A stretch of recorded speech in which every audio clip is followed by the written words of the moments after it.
अस्सलामुअलैकुम वरहमतुल्लाहि वबरकातुहू। उम्मीद है आप तमाम खैर और आफ़ियत से होंगे।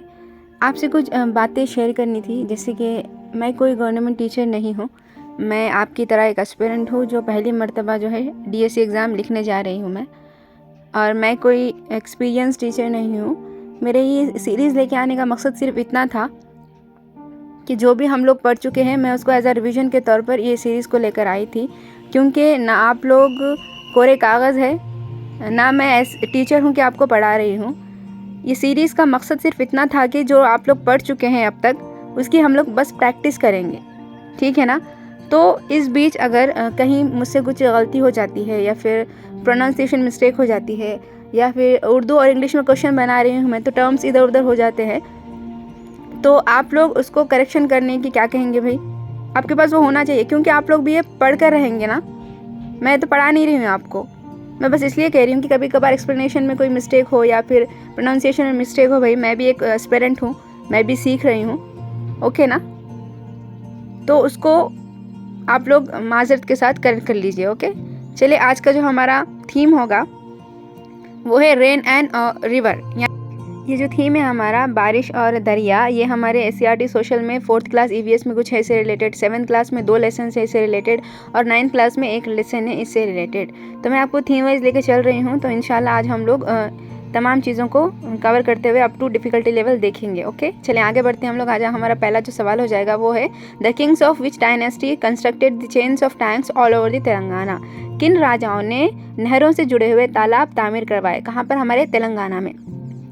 ऐसे कुछ राजा जो है वो गुजरे हैं जिन्होंने जो है हमारे तेलंगाना में नहरों से जुड़े तालाब चेन ऑफ टैंक्स बनाए हैं। वो कौन से राजा हैं हमको बताना है। ये जो क्वेश्चंस है ये मैंने 4th 7th and 9th class के एक थीम से लिए हैं, ठीक है ना, जो हमको डिफ़िकल्टी लेवल तक पढ़नी है 10th क्लास तक, ओके। चेन्स ऑफ टैंक्स क्या है भाई, मतलब कि एक दूसरे से जुड़े हुए। हम लोग डोकुरु विलेज में ऑलरेडी देख चुके हैं कि वहाँ पे भी जो है देवरगदा का जो टैंक है वहाँ से लेकर वहाँ पे भी पानी के लिए चेन्स ऑफ टैंक्स बने हुए थे, यानी कि एक दूसरे से जुड़े हुए होते हैं ये, ओके। टैंक एक दूसरे से जुड़े हुए होते हैं। तो इसका जवाब हो जाएगा हमारा ऑप्शन नंबर डी ऑल, यानी कि काकतियाज राजाओं ने, साथ ही साथ निज़ाम्स, उन्हीं को आसफ जाही कहते हैं। निज़ाम्स नथिंग बट आसफ जाही जो डायनेस्टी थी उन्हीं को हम लोग क्या कहेंगे भाई, निज़ाम्स कहेंगे। तो ये दोनों राजाओं ने क्या किया था भाई, नहरों से बने टैंक बनाए थे। बाज़ तालाब एक दूसरे से नहरों के ज़रिए जुड़े रहते हैं। बारिश के मौसम में जब एक तालाब भर जाता है तो तब ये पानी नहरों के ज़रिए दूसरे तालाब में भी पहुँच जाता है। काकतिया राजाओं और निज़ाम बादशाहों यानी कि आसफ जाही ने पूरे तेलंगाना में एक दूसरे से जुड़े मरबूत तालाबों को तामीर करवाया है। इम्पॉर्टेंट क्वेश्चन है हमारा ये। एक तो हमारे काकतियाज है और दूसरे हमारे निज़ाम्स यानी कि जो आसफ जाही डायनेस्टी थी उन लोगों ने क्या है भाई, नहरों से जुड़े हुए तालाब बनाए, जो उसमें क्या होता है भाई, एक दूसरे से कनेक्टेड होते हैं भाई। बारिश जब होती है तो एक तालाब भरता है तो वहाँ से क्या होता, ओवरफ्लो होकर दूसरे तालाब में भर जाता है। मतलब इस तरह जो है एक दूसरे तालाब भरते जाते हैं, ओके। आगे बढ़ेंगे हम लोग क्वेश्चन नंबर 2 की तरफ। The Ramappa tank is located in which district. Ramappa tank या फिर रामापा तालाब किस ज़िले में वाक़ है। A Nalgonda, B Jayashankar, C Hyderabad और डी वरंगल। चलिए बताने की कोशिश करिए। रामाप्पा टेम्पल के बारे में बहुत इंपॉर्टेंट है ये जो है, इससे रिलेटेड हमारे ग्रुप 1 में भी एक क्वेश्चन आया था। ये एक वर्ल्ड हेरिटेज साइट भी है रामाप्पा तालाब, इंपॉर्टेंट है ये बहुत ज़्यादा। तो ये जो रामाप्पा तालाब है हमारा वो कौन से ज़िले में वाक़ है हमको बताना है। क्या वो नलगोंडे में है, क्या वो जयशंकर में है, क्या वो हैदराबाद में है और क्या वो वरंगल में है। तो हमारे 4th क्लास की जो ईवीएस है ना उसमें कुल 3-4 कुछ गिने चुने तालाबों का जिक्र है, उसमें से एक रामाप्पा तालाब भी बहुत इंपॉर्टेंट है। तो इसका जवाब हो जाएगा हमारा ऑप्शन नंबर बी जयशंकर। जो रामाप्पा तालाब है भाई वो कहाँ पर वाक़ है, तो वो जयशंकर डिस्ट्रिक्ट या फिर ज़िले में वाक़ है, ओके ना। और ये जो रामाप्पा तालाब है ये रामाप्पा मंदिर पर बनाया है, फिर रामाप्पा मंदिर के करीब बनाया गया है। देखें आप लोग यहाँ पे ज़िला जयशंकर में रामाप्पा मंदिर के करीब रामाप्पा तालाब वाक़ है। ये तालाब इंसानी तामीर है, 13वीं सदी ईस्वी में तामीर किए गए। इस तालाब का रकबा 24 मुरबा किलोमीटर है। इसके अतराफ अकनाफ मौजूद ज़रई ज़मीनात का दारोमदार इसी तालाब पर है। इस तालाब के अतराफ जंगल पहाड़ पाए जाते हैं। तालाब की एक जानिब मौजूद रामाप्पा मंदिर फन तराशी के लिए मशहूर है। तो यहाँ पे कई सारे क्वेश्चन बनते हैं भाई, कौन सी सदी में इसको तामीर किया गया था, फिर इसका रकबा कितना है, और यह जो मंदिर है वो किस चीज़ के लिए फेमस है। तो मैं आपको बता रही हूँ कि एक जो हमारा पैराग्राफ है उसमें से 3-4 क्वेश्चंस भी बन सकते हैं। तो आपको ईच एंड एवरी पॉइंट जो है याद होना ज़रूरी है, ओके। आगे बढ़ेंगे। चलिए हम लोग, हमारा क्वेश्चन नंबर 3 है, which of the following tank is also called as Udaya Samudram. मंदय झील में से किस टैंक को या फिर किस तालाब को उदया समुद्रम भी कहा जाता है? ए रामप्पा टेम्पल, ए रामप्पा टैंक, बी हुसैन सागर, सी पांगल और डी लंकावरम। चले बताने की कोशिश करिए कि ऐसा समुद्र है जिसको हम लोग उदया समुद्रम के नाम से भी जानते हैं, इम्पॉर्टेंट है। इसको किसको कहते हैं हम लोग? रामप्पा को कहेंगे, हुसैन सागर को कहेंगे, पानागल तालाब को कहेंगे या फिर लंकावरम तालाब को कहेंगे? चलें बताएं कौन से तालाब को कहेंगे हम लोग उदया समुद्रम। हमारे जो टेक्स्ट बुक है उसमें रामप्पा तालाब के बारे में, पांगल तालाब के बारे में और उसके अलावा हुसैन सागर है हमारा। उसके बाद हमारा कौन सा है भाई, कुछ सागर के बारे में, कुछ तालाब के बारे में जिक्र है। तो उनमें से इम्पॉर्टेंट एक है हमारा पांगल तालाब। ये जो पांगल तालाब है भाई, इसी को हम लोग क्या कहेंगे? उदया समुद्रम कहेंगे। कंफ्यूज नहीं होना है, रामप्पा टेम्पल अलग है, उदया समुद्रम नथिंग बट वो एक पांगल तालाब है। ओके ना। पांगल तालाब कहाँ पर है? जिला नलगोंडा में वाक़ है, ऐसे इसे उदया समुद्रम भी कहते हैं। ये तालाब नलगोंडा से 3 किलोमीटर की दूरी पर वाक़ है। इस तालाब को काकतीय राजा प्रताप रुद्रदेवा ने तामीर करवाया। इस तालाब से हज़ारों एकड़ अराजी सैराब होती है। यहाँ छाया सोमेश्वरी स्वामी के मशहूर मंदिर भी है। इंपॉर्टेंट क्वेश्चन है, यहाँ से कितने सारे क्वेश्चन बनते हैं भाई। कौन सा मंदिर यहाँ पे फेमस है? ओके ना। इसके अलावा ये कौन से जिले में वाक़ है? तो नलगोंडा में वाक़ है। नलगोंडा से कितने किलोमीटर दूरी पे? तो 3 किलोमीटर दूरी पर है। ठीक है ना। इसको कौन बनाया है भाई? काकतीय राजा। कौन सा राजा? प्रताप रुद्रदेवा ने इसकी तामीर की है। तो ये तमाम पॉइंट जो है वो ज़हन नशीन कर लीजिए, एग्जाम पॉइंट ऑफ व्यू से बहुत इंपॉर्टेंट है। ओके चलें आगे बढ़ेंगे हम लोग हमारे क्वेश्चन नंबर 4 की तरफ। हुसैन सागर तालाब को हुसैन शाह वली ने कौन से साल में तामीर करवाया? Hussain Sagar pond was build by Hussain Shah Wali in which year? 1560, 1561, 1562 और 1566। ओके हम लोग रामप्पा तालाब देख लिए, हम लोग पांगल तालाब भी देख लिए। उसके बाद अगर हम देखेंगे तो इम्पोर्टेंट जो तालाब का जिक्र है हमारे टेक्स्ट बुक में 4th क्लास के, वो है हमारे हुसैन सागर तालाब को। तो ये हुसैन सागर तालाब को किसने दिया नहीं है, मैंने सर्च करके इसको लिखा है कि बनाने वाले कौन थे? हुसैन शाह वली थे। तो इन्होंने कब बनाया था भाई? 1560 में बनाया था, ये 1561 में बनाया था, 1562 में बनाया था, फिर 1566 में बनाया था। कब बनाया गया था हमारा हुसैन सागर? चले बताने की कोशिश करिए। तो इसका जवाब हो जाएगा हमारा ऑप्शन नंबर सी 1562। इंपॉर्टेंट है 1562। 1562 में हुसैन सागर जो है शहर हैदराबाद में वाक़ है, जिसका शुमारियात रियासत तेलंगाना के बड़े तालाबों में किया जाता है। इस तालाब को कुतुब शाही हुक्मरानों ने 1562 में तामीर करवाया। पुश्ते को 1946 में एक सड़क में तब्दील कर दिया गया, जिसे हम लोग टैंक बॉन्ड के नाम से जानते हैं। ठीक है। इसके अलावा अगर हम देखेंगे तो इस जो क्या कहेंगे 5.7 मुरब्बा किलोमीटर पर मुश्तमिल इस तालाब का रकबा आबी पौधे के भर जाने की वजह से कम हो गया है।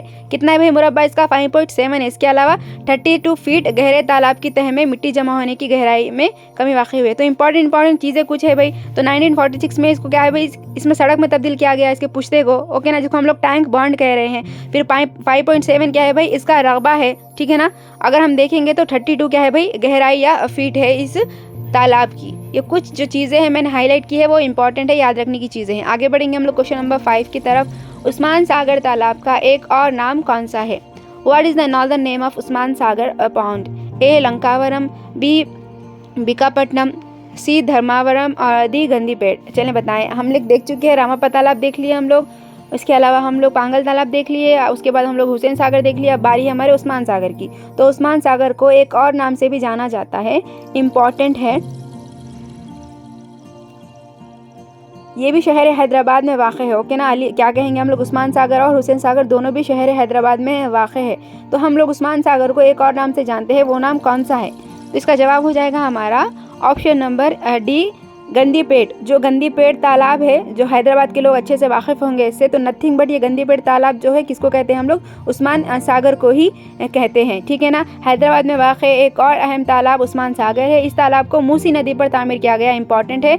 इसको गंदीपेट तालाब भी कहते हैं। ये तालाब मीठे पानी के लिए जाना जाता है। ये तालाब शहर हैदराबाद के अवाम के लिए पीने का पानी फ्राहम करता है, इंपॉर्टेंट है। क्वेश्चन ऐसा ये बन सकता है कि शहर हैदराबाद के लोगों के लिए इनमें से कौन सा जो तालाब है वो मीठा पानी प्रोवाइड करता है, ऐसा भी क्वेश्चन बन सकता है। और कौन सी नदी पर वाक़ है? तो मूसी नदी पर वाक़ है। आप लोगों के लिए क्वेश्चन है यहाँ पर, जो मूसी नदी है वो कौन सी नदी की ट्रिब्यूटरी या फिर माउन नदी है? आप लोग बता सकते हैं क्या कमेंट करके?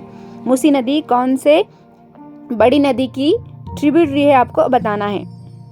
ओके, अगर हम देखेंगे बीकापट्टनम और धर्मावरम ये दो ठीक है ना, ये भी तालाब है, और गंदीपेट भी क्या है, तालाब है। उसके अलावा लंकावरम तालाब कहाँ पर पाया जाता है, तो वारंगल में मौजूद है। ठीक है, आगे बढ़ेंगे हम लोग क्वेश्चन नंबर 6 की तरफ। Which of the following is located in the city of Udaipur? मंदर झील में से क्या शहर उदयपुर में वाक़ है? ए पचोला झील वाक़ है, बी जगनिवास वाक़ है, सी सिटी पैलेस वाक़ है, या फिर D all of the above वाक़ है।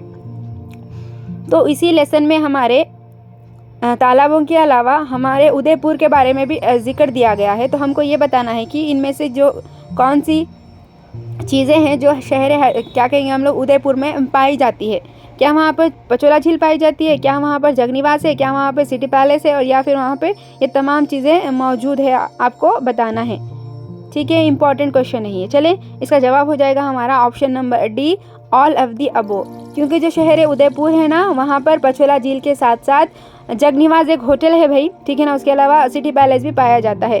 ठीक है, रियासत राजस्थान के शहर उदयपुर को झीलों का शहर, सिटी ऑफ लेक्स कहते हैं। इस शहर के अतराफ कई झीलें वाक़ है। इस शहर को इसलिए ये नाम दिया गया है। पीने के पानी का काश्त की गर्ज से इन झीलों की तामीर ज़माने क़दीम में की गई। उदयपुर की तमाम झीलों में पचोला झील मशहूर है। इस झील की जो तामीर है 1362 में बंजारों के ज़रिए की गई है। इसके बाद राजा उदय सिंह ने इसकी तरक्की दी। शहर उदयपुर के तमाम महलात झीलों के किनारे पर तामीर किए गए हैं। इसमें जगनिवास और सिटी पैलेस अहम है। तो बहुत सारे क्वेश्चन यहाँ से बन सकते हैं। सिटी ऑफ लेक्स किसको कहते हैं भाई? जो ये पचोला झील है उसकी तामीर किसने की थी और कौन से साल में की थी? ओके, उसके अलावा शहर उदयपुर में कौन कौन सी जो पैलेस है वो वाक़ है। इस तरह के जो क्वेश्चन है यहाँ से बनते हैं। इंपॉर्टेंट है शहर Udaipur, city of lakes. Okay, चलिए आगे बढ़ेंगे हम लोग हमारे क्वेश्चन नंबर 7 की तरफ। The person who regulate the use of water from the tank is called. वो शख्स जो टैंकों से पानी के इस्तेमाल को मुनज़्ज़म करता है उसे क्या कहा जाता है? ए नीरति, बी नायका, सी मुदिराज, और डी गुंडला। चलिए, यहाँ से जो क्वेश्चंस बन रहे हैं ये हमारे 7th क्लास के लेसन से स्टार्ट हो गए हैं हमारे क्वेश्चंस। तो पहले ज़माने में जो है भाई टैंकों या फिर तालाब के लिए एक गार्ड को मुनक़िद किया जाता था। एक गार्ड ही कहेंगे इसको हम लोग, ठीक है, जो क्या करता था, जो वो टैंक में जो या फिर वो तालाब में जो पानी का इस्तेमाल है ना उसको मुनज़्ज़म करता था, उसको रेगुलेट करता था। ठीक है ना, एक मख्तस किया हुआ आदमी क्या करता था, वो टैंक से कैसा पानी यूज़ होगा, यूज़ ऑफ दिस टैंक्स, जो पानी होगा उसको रेगुलेट करता था। तो उसको क्या कहते थे हम लोग? तो उसको कहते थे हम लोग ऑप्शन नंबर ए, नीरति। ठीक है, ऐसा पर्सन या फिर ऐसा शख्स जो टैंकों से पानी के इस्तेमाल को मुनज़्ज़म करता था या फिर रेगुलेट करता था उसको हम लोग नीरति कहते थे। ठीक है ना, अगर हम देखेंगे तो अक्सर जो मौक़ों पर क्या है भाई, देहात के अवामी खुद तालाब तैयार करते थे। इस तालाबों की तामीर में अहम किरदार करने वाले अफराद को देहाती लोग कहानियों के ज़रिए मंदिरों के पास या फिर त्योहारों के मौक़ों पर याद किया करते थे। गांव के तमाम अफराद इज्तिमाई तौर पर तालाब की देखभाल करते थे। 2 तालाब के पुश्त की मरम्मत करते और तालाब की तह से कीचड़ साफ़ करते और इस बात का ख्याल रखते कि तालाब का पानी गंदा ना हो और तालाब में बहकर आने वाले पानी को कोई रास्ता ना रोके। तालाब में मौजूद पानी के मुनासिब इस्तेमाल के लिए खुसूसी तौर पर एक फ़र्द का तखर्रुर करते थे जिसको ये लोग क्या कहते थे? नीरति कहते थे। ठीक है, इम्पॉर्टेंट है ये नीरति। चलिए आगे बढ़ेंगे हम लोग हमारे क्वेश्चन नंबर 8 की तरफ। ये रहा, which of the following is not related to mission Kakatiya. मंदिर झील में से कौन सा मिशन काकतिया से ताल्लुक़ नहीं रखता, बताना है हमको। चले बताएं, इनमें से कौन सा जो मिशन है हमारा वो हमारे काकतिया जो मिशन है हमारा, मिशन काकतिया, उससे ताल्लुक़ नहीं रखता। A started for minor irrigation tank, ये छोटे जो इरिगेशन टैंक्स है भाई, आबपाशी टैंक्स, उसके लिए बनाया गया है। Removal of slit and construction और रिपेयर ऑफ टैंक्स बंड, जो उसमें मौजूद जो कचरा कूड़ा है उसको निकालना और साथ ही साथ उसकी रिपेयर करना टैंक बंड की, उसके लिए बनाया गया है। सी मना उरू मना बड़ी, जो इसकी टैगलाइन है भाई हमारा, ठीक है, मना उरू मना बड़ी जो है इसकी टैगलाइन है। या फिर डी, ये जो है 46,000 टैंक्स इसके अंदर आते हैं या इस स्कीम के तहत आते हैं। तो कौन सा सही नहीं है हमको बताना है। तो इसका जवाब हो जाएगा हमारा ऑप्शन नंबर डी, गलत हो जाएगा। यहाँ पे क्या कहेंगे हम लोग, 46,000 टैंक्स नहीं बल्कि 47,000 जो टैंक्स होंगे वो इसके अंडर आएंगे।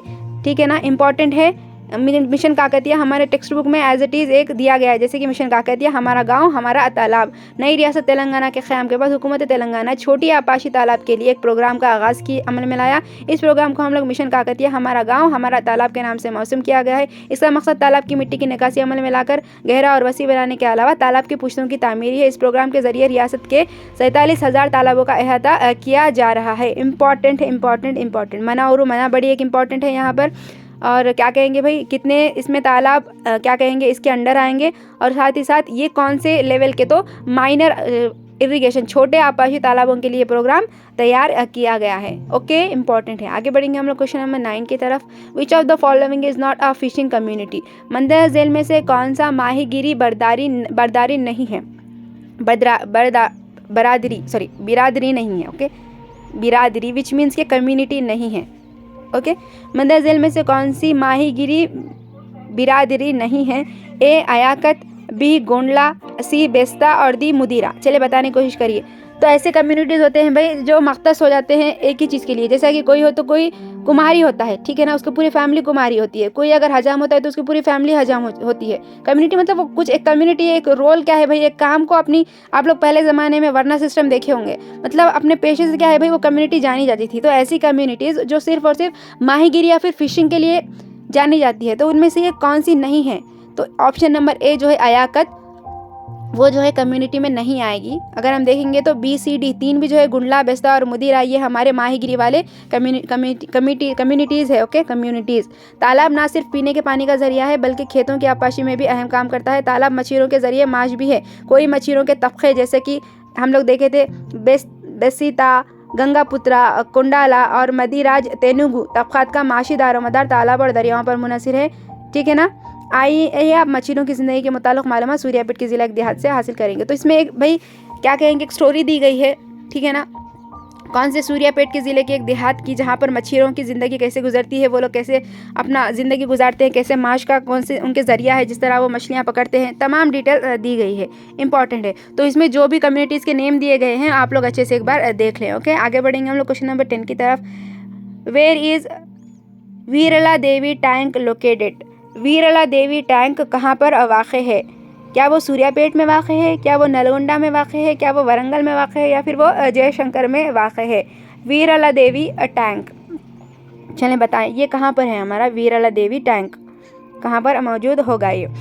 तो यहाँ पर क्या है भाई, यहाँ पर हमने अभी देखा कि एक मछलियों की जो स्टोरी दी गई है, मछलियों की ज़िंदगी का पूरा क्या है भाई एक स्केच बना के दिया गया है। वो दिन में क्या, कब उठते हैं, कब खाते हैं, कब पीते हैं, कब काम को जाते हैं, उनकी वाइफ्स क्या काम करती है, वो कैसे बेचते हैं, किससे पकड़ते हैं मछलियों को, टाइमिंग क्या है उनका, तमाम डिटेल्स ये भाई हमको दी गई है। ओके ना। तो जो वीरला देवी टैंक है वो सूर्यापेट में मौजूद है। सूर्यापेट में भी कहाँ पर मौजूद है भाई, ठीक है ना। सूर्यापेट तो बेतावुलु विलेज में ये वाक़ है, ठीक है ना। ये गाँव सूर्यापेट के करीब कोदाड़ से 16 किलोमीटर के फासले पर है। गांव के बुजुर्गों ने बताया कि बेतावलू नाम इनको बेताला रेड्डी से हासिल हुआ है, जो कि काकतिया का एक क्या था भाई, बाज गुजार था। देखिए आप लोग ये पिक्चर में जो है हमारा वीरला देवी टैंक है। तालाब को अपनी बीवी, इन्हीं ने क्या किया था भाई, ये तालाब को अपनी बीवी वीरला देवी के याद में तामीर करवाया था। इस तालाब को गांव के लोग क्या कहते हैं, वीरला देवी तालाब भी कहते हैं या फिर एला देवी तालाब भी कहते हैं। ये तालाब जो है 1900 हेक्टेयर अराजी को सैराब करता है। साथ ही साथ इस तालाब की आपाशी क्या है भाई 3000 हेक्टेयर थी। ओके, तालाब के कट्टा मैसमा और गंगा माँ के मनादिर वाक़ है। और तालाब के कट्टे पर क्या वाक़ है भाई, मैसमा और गंगा माँ के क्या कहेंगे मनादिर वाक़ है। तो ये कुछ डिटेल्स है कि जो तालाब, जो लोग मछली जो ज़िंदगी गुजारते हैं उससे मुताल्लिक़ है कि वो कौन से फेस्टिवल्स मनाते हैं, वो क्या करते हैं। और एक तालाब का जिक्र है हमारा वीरला देवी तालाब, उसके बारे में डिटेल्स आप लोग अच्छे से देख लीजिए। ओके, आगे बढ़ेंगे हम लोग क्वेश्चन नंबर 11 की तरफ। Which of the following is a type of net used in fishing? मंदह झील में से कौन सा जाल मछली पकड़ने में इस्तेमाल होता है? चलें बताएं। तो वहीं से लिया गया क्वेश्चन है ये कि वो लोग बताए हैं कि किस तरह के मछली को पकड़ने के लिए वो लोग किस तरह का जाल इस्तेमाल करते हैं। कोई छोटा जाल होता है, कोई बड़ा जाल होता है, कोई क्या होता है भाई उथल पानी यानी कि शैलो वाटर में अगर हम लोग मछली पकड़ रहे हैं, ज़्यादा गहरा नहीं है पानी, तो कौन सा वो लोग जाल का इस्तेमाल करते हैं। अगर वो लोग ज़्यादा गहरे समंदर में अगर मछली पकड़ रहे हैं तो कौन से जाल का इस्तेमाल करते हैं।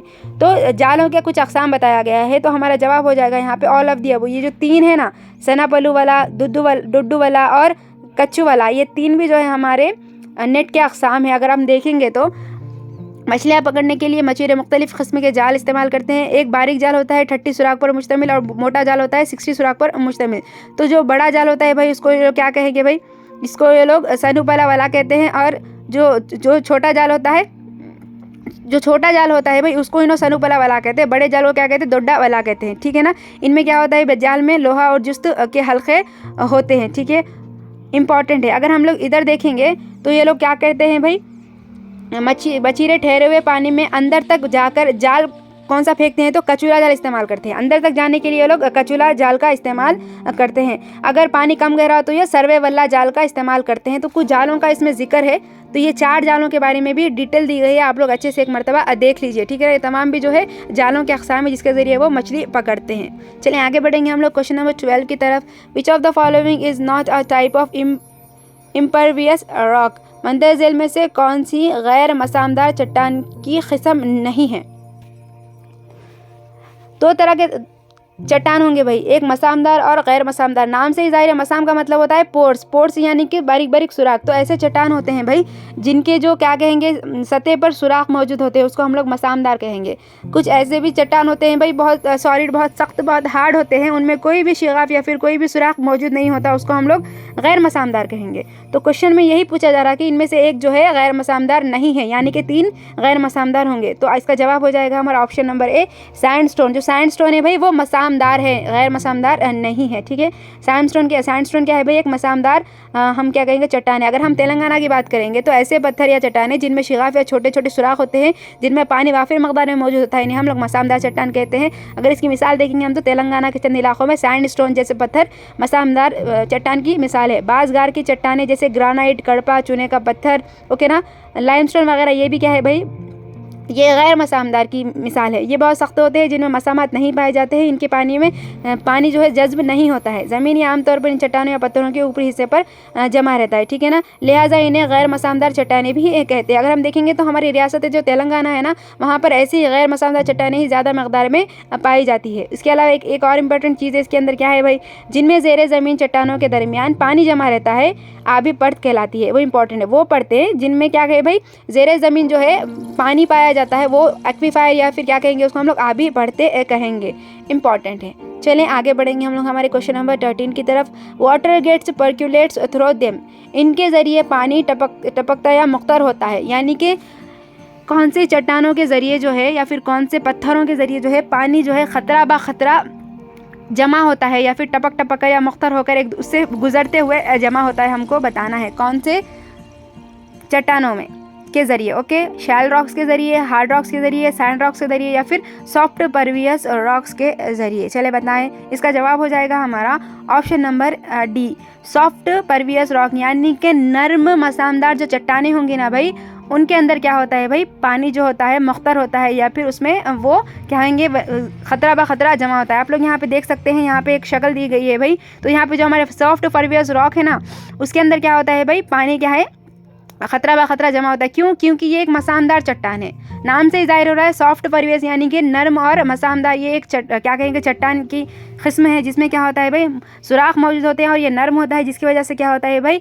क्या कहेंगे हम लोग पानी के ख़तरे टपक टपक कर क्या है उसके अंदर जमा हो जाते हैं या फिर इससे निथर के नीचे जमा हो जाता है पानी।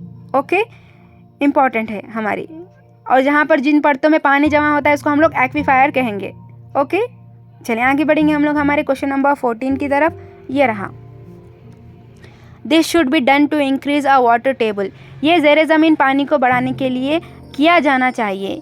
अब हमारे पास जो है ज़ेर ज़मीन जो वाटर टेबल है या जो हम वाटर टेबल कहेंगे भाई, बहुत ज़्यादा क्या है ख़त्म हो रहा है, डिक्रीज़ हो रहा है, यानी कि पानी जो है बहुत अंदर तक चला गया है, क्योंकि बहुत ज़्यादा पानी हम लोग इस्तेमाल कर चुके हैं। अब हमको पानी को क्या है बहाल करना है, वापस लाना है। तो जब हम पानी को बढ़ाना चाहते हैं ज़ेर ज़मीन के, तो हमको क्या करना चाहिए, हमको ग्रोइंग प्लांट्स यानी कि हम लोगों को पौधे लगाने चाहिए, या हमको डैम्स, कंस्ट्रक्टिंग डैम्स बनाने चाहिए बारिश के पानी को हम लोग स्टोर करने के लिए, या फिर हमको क्या है भाई जो हमारी स्लोप होती है, हमारी जो पहाड़ों की जो स्लोप होती है, वहाँ पर जो है हम लोग घास उगाने चाहिए, या ये तमाम चीज़ें हमको करनी चाहिए हमारे ज़ेर ज़मीन के पानी को बढ़ाने के लिए या उसमें इजाफा करने के लिए। तो इसका जवाब हो जाएगा हमारा option number D, all of the above, यानी कि ये तमाम चीज़ें हम करेंगे तो हमारे ज़ेर ज़मीन पानी की जो सतह है भाई हम उसको बढ़ा सकेंगे। कैसे बढ़ा सकेंगे भाई, पहाड़ों की ढलान सतह पर घास की अफजाइश करने और पहाड़ के दामन को छोटे नालों का मंबा होता है, उस रास्ते में चेक डैम तामीर करके हम पानी को ज़्यादा वक्त के लिए रोके रख सकते हैं।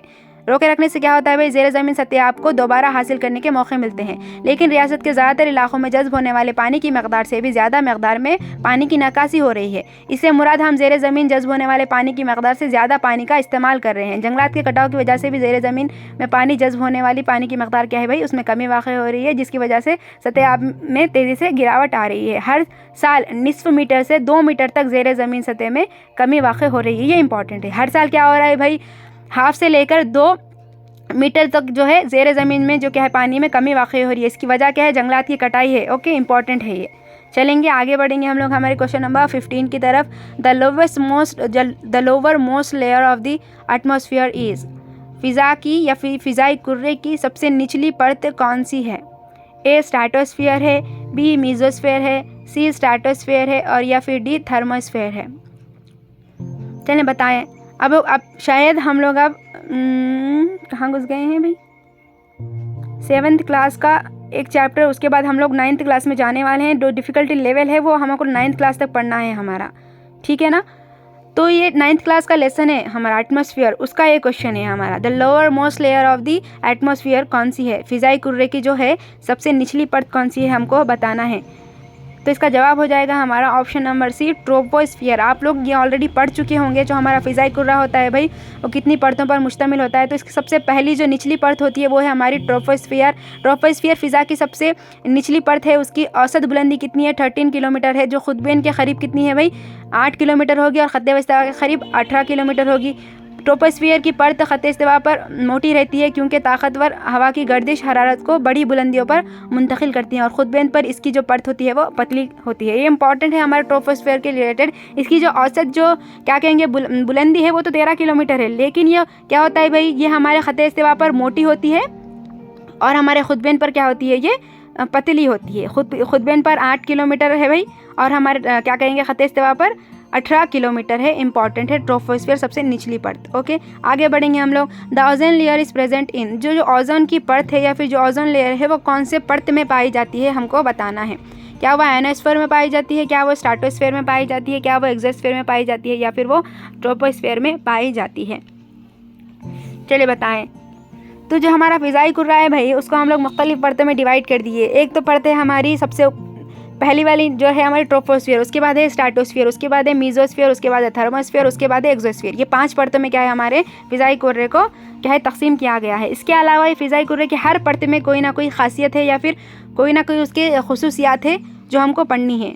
ओके, तो हमको ये बताना है कि जो हमारी ओजोन लेयर है वो कौन से परत में पाई जाती है, ये बताना है। तो इसका जवाब हो जाएगा हमारा option number B, stratosphere. Stratosphere nothing but इसमें क्या है भाई, हमारे क्या कहेंगे हम लोग, ओजोन की परत पाई जाती है। उसके बाद देखिए आप लोग, ये परत जो होती है स्ट्रेटोस्फियर 50 किलोमीटर तक फैली हुई होती है, इसमें हमारी ओजोन लेयर पाई जाती है। इंपॉर्टेंट है ये। ओके, इसके अलावा अगर हम मीज़ोस्फीयर की बात करेंगे तो 80 किलोमीटर पाई जाती है। इसमें जो हमारे मेटेरॉइड्स जो आते हैं भाई, हिजरे साकिब जो खिला में घुस जाते हैं ना, वो इसी परत में आते हैं। अगर हम लोग थर्मोस्फीयर की बात करेंगे तो 400 किलोमीटर तक फैली हुई है भाई। थर्मोस्फीयर को हम लोग आयनोस्फीयर भी कहते हैं। क्यों? क्योंकि इसमें आयन्स पाए जाते हैं। ओके, अगर हम लोग एक्सोस्फीयर की बात करेंगे तो फ़िज़ाई कुर्रे की सबसे बैरूनी या फिर ऊपरी परत होती है भाई। इसके बारे में हमको बहुत कम जानकारी है, तो मैंने शॉर्ट में समरी में बता दिया है कि कौन से परत में कुछ चीज़ें जो इंपॉर्टेंट है मैंने उसका जिक्र किया है। आप जो है डिटेल में इसको पढ़ सकते हैं। 9th क्लास का एक लेसन है हमारा एटमॉस्फेयर, वहाँ जाकर। ओके, चलिए आगे बढ़ेंगे हम लोग हमारे क्वेश्चन नंबर 17 की तरफ। ओके, चलें, ये रहा। फाइंड द इनकरेक्ट स्टेटमेंट, गलत बयान की तलाश करें।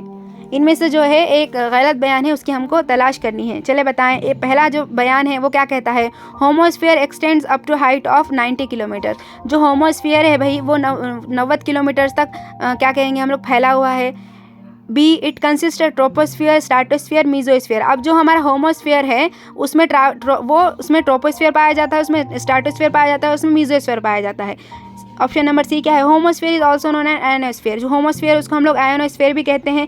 या option number D, it is characteristic by uniformity in composition of gases like oxygen, nitrogen, argon और कार्बन डाइऑक्साइड। तो इसका जवाब हो जाएगा हमारा ऑप्शन नंबर क्या कहेंगे, सी। हम लोग अभी देख चुके हैं कि आयनोस्फीयर हम लोग किसको कहेंगे, थर्मोस्फीयर को कहेंगे, ना कि हम लोग होमोस्फीयर को कहेंगे। अगर हम लोग हमारी फ़िज़ाई कुर्रे की बात करेंगे तो इसको पहले मेजरली 2 क्या कहेंगे भाई परतों में तकसीम किया गया। एक है होमोस्फीयर और एक है हेटेरोस्फीयर भाई। होमोस्फीयर किसको कहेंगे हम लोग, यानी कि इसमें क्या है भाई, एकसानियत पाई जाती है। इसमें होमोस्फीयर में जो क्या गैसेस पाई जाती है वो एक जैसे होते हैं, इसलिए इसको होमोस्फीयर कर रहे हैं। और ये होमोस्फीयर जो है 90 किलोमीटर की ऊंचाई तक फैली हुई होती है। इसमें ट्रोपोस्फीयर, स्ट्रेटोस्फीयर और मेसोस्फीयर जो है 3 भी होमोस्फीयर में आएंगे। अगर हम हेटरोस्फीयर की बात करेंगे तो 90 किलोमीटर से ऊँचे जो भी हैं वो हेटरोस्फीयर में आएंगे, यानी कि जो हमारे थर्मोस्फीयर और एक्सोस्फीयर है ना वो हमारे हेटरोस्फीयर में आएंगे। इंपॉर्टेंट है ये। हम इसको होमोस्फीयर हेटरोस्फीयर क्यों कह रहे हैं? क्योंकि इसके अंदर क्या है भाई, जो गैसेस पाए जाते हैं ऑक्सीजन, नाइट्रोजन, ऑर्गन और कार्बन डाइऑक्साइड, होमोस्फीयर में क्या है भाई ये वो एक जैसे होते हैं, और हेटरोस्फीयर में क्या है वो एक जैसे नहीं होते। ठीक है ना। आगे बढ़ेंगे हम लोग हमारे क्वेश्चन नंबर 18 की तरफ। Which of the following statement are incorrect about rainfall in Telangana? Telangana में बारिश के बारे में दर्ज झेल में से कौन सा बयान दुरुस्त नहीं है? A, the southern monsoon brings normal rains to Telangana, जो हमारा जुनूबी मानसून है वो तेलंगाना में जो है नॉर्मल बारिश का जिम्मेदार है। B, the north and eastern parts of Telangana receive heavy rainfall, जो हमारे तेलंगाना के क्या कहेंगे भाई शुमाल और मशरक़ी जो इलाके होंगे वो ज़्यादा रेनफॉल को हासिल करेंगे। Option number C, Mahbubnagar and Jogulamba district receive very little rainfall in Telangana, जो हमारे महबूब नगर और जोगालांबा जो डिस्ट्रिक्ट्स हैं हमारे, वो जो है हमारे तेलंगाना में बहुत ही कम उनको क्या कहेंगे बारिश हासिल होती है। या फिर D, large area in Telangana Plato receive high rainfall, ये गलत है।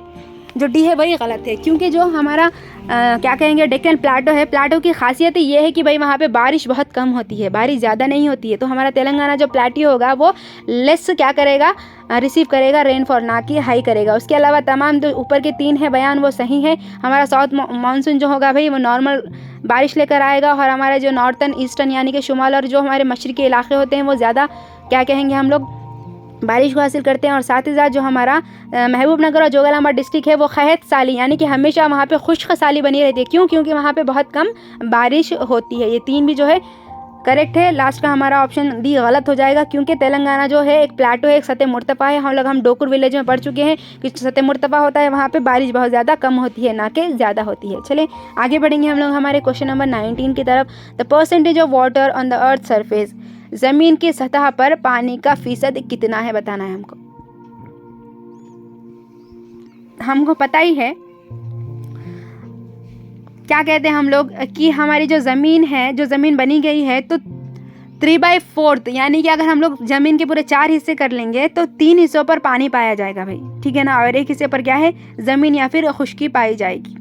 ये तो हमको पता ही है। तो उसको लॉजिक को इस्तेमाल करते हुए आप लोग इसका आंसर आसानी से कर सकते हैं। क्या 39% वाटर पाया जाता है, क्या 71% वाटर पाया जाता है, या 66% वाटर पाया जाता है, या फिर डी 59% वाटर हमारे पूरे ज़मीन पर पाया जाता है। चले बताएं कितना होगा।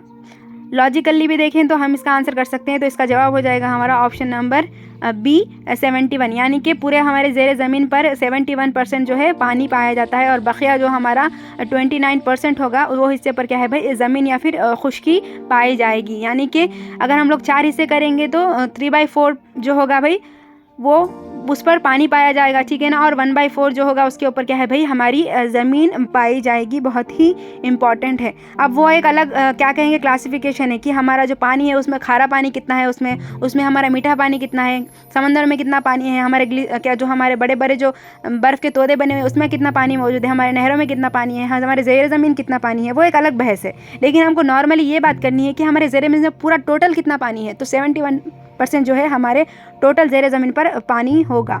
ठीक है। चलें आगे बढ़ेंगे हम लोग हमारे क्वेश्चन नंबर 20 की तरफ।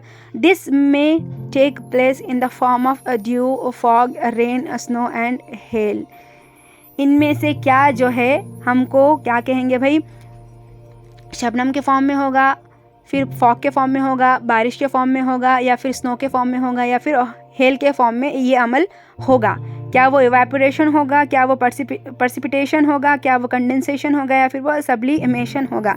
चले बताएं क्या तबखीर का अमल इतने सारे सूरतों में होता है, क्या हमारे तरसीब का अमल इतने सारे सूरतों में होता है, क्या हमारे तकसीब का अमल इतने सारे सूरतों में होता है, या फिर हमारे सब्लिमेशन का अमल इतने सारे सूरतों में होता है। चलें बताने की कोशिश करें। ऑड एंड आउट कर सकते हैं आप आसानी के साथ। आपको अगर इवेपोरेशन और हमको कंडेंसेशन के बारे में मालूम होगा तो हम लोग आसानी के साथ इसको आंसर कर सकते हैं। इसका जवाब हो जाएगा हमारा ऑप्शन नंबर बी तरसीब, तरसीब या फिर पर्सिपिटेशन, पर्सिपिटेशन नथिंग बट जो भी बादल की शक्ल में हमारा जो पानी, सबसे पहले जो हमारा इवेपोरेशन हुआ, तबखीर हुई, तो हमारा पानी क्या है भाई, गैस की शक्ल में ऊपर चला गया, फिर वहाँ पे कंडेंसेशन के बाद बादल बन गए, बादल बनने के बाद क्या है भाई, वो बादल क्या है बहुत हेवी हो गए, हेवी होने के बाद वो दोबारा जो पानी है भाई, जो भाप बन के उड़ गया था, वो हमारे ज़मीन पर वापस आएगा, उसी को हम लोग क्या कहेंगे, तरसीब कहेंगे। तो तरसीब जो होगी भाई, ये जो पानी आ रहा है वो कई अशकाल में आएगा भाई, वो शबनम की शक्ल में आएगा, वो फॉग की शक्ल में आएगा, वो बारिश की शक्ल में आएगा, वो हमारे बर्फ़ गिरने की शक्ल में आएगा, वो हमारे हेल स्टोन यानी कि जो हमारे बड़े बड़े गार गिरते हैं भाई, उसकी शक्ल में आएगा। तो ये तमाम शक्लों में क्या है भाई, हमारा पानी वापस आएगा, उस अमल को हम क्या कहेंगे, अमले क्या कहेंगे, तरसीब कहेंगे या फिर पर्सिपिटेशन कहेंगे। इम्पॉर्टेंट है। चलें आगे बढ़ेंगे हम लोग हमारे क्वेश्चन नंबर 21 की तरफ। The month in which cyclones occur in the Bay of Bengal, खलीज बंगाल में तूफ़ान किस महीने में आता है। यानी कि हम लोग यहाँ पे क्या कहेंगे भाई, एक जनरल बात की जा रही है कि जो हमारा खलीज बंगाल है, ठीक है ना, जो हमारा बे ऑफ बंगाल है, वहाँ पर कुछ महीनों में जो है तूफ़ान आते हैं। कुछ कॉमन महीने होते हैं भाई जहाँ पे क्या होते हैं, तूफ़ान आने के चांसेस ज़्यादा होते हैं, उसकी प्रोबेबिलिटी ज़्यादा होती है। तो ऐसे कौन से महीने हैं जब जो है हमारे खलीज बंगाल में जो है तूफ़ान क्या कहेंगे हम लोग, नमूदार होते हैं या फिर वाक़ होते हैं। क्या वो मई टू अक्टूबर आएंगे, क्या वो मार्च टू मई आएंगे, क्या वो जनवरी टू मार्च आएंगे, या फिर वो सितंबर टू नवंबर आएंगे। चलें बताने की कोशिश करिए। तो इसका जवाब हो जाएगा हमारा option number A, May to October. जो हमारे खलीज बंगाल है वहाँ पर क्या कहेंगे हम लोग, मई से अक्टूबर के दरमियान जो है वहाँ पे तूफ़ान आने के चांसेस ज़्यादा होते हैं। अब तूफ़ान आने या फिर साइक्लोन के लिए जो है बहुत सारे अनासिर इसके लिए ज़िम्मेदार होते हैं। तूफ़ान आना यानी कि उसमें बहुत सारे जो अनासिर होंगे वो ज़िम्मेदार होंगे इसके लिए, ठीक है ना। यहाँ पे एक क्वेश्चन याद आ रहा है मुझे, कि आप लोग कमेंट करके बता सकते हैं कि जो आंध्र प्रदेश का जो देवी सीमा था वहाँ पर जो है 1977 आई थिंक, उसमें एक तूफ़ान आया था, ठीक है ना। तो उसके बारे में क्या ये सही है कि 1977 में जो है देवी सीमा पर जो है तूफ़ान आया था, या फिर वहाँ पे सैलाब आया था, या फिर वहाँ पे कि भाई भूकंप आया था। आप लोग करेक्ट करके मुझे नीचे बताएं, ठीक है। चलिए आगे बढ़ेंगे हम लोग हमारे क्वेश्चन नंबर 22 की तरफ। What is the full form of NASA. NASA का फुल फॉर्म क्या है। नासा नासा नासा आप लोग बहुत मर्तबा सुन चुके होंगे। नासा है हमारा। नासा के बाद अगर हम देखेंगे तो DRDO है। अगर हम लोग DRDO की बात करेंगे, नासा की बात करेंगे, और हमारे अगर हम लोग इसरो की बात करेंगे, इसरो भी एक तरह का क्या है भाई, क्या कहेंगे हम लोग इसको, एक एडमिनिस्ट्रेशन है, ठीक है ना।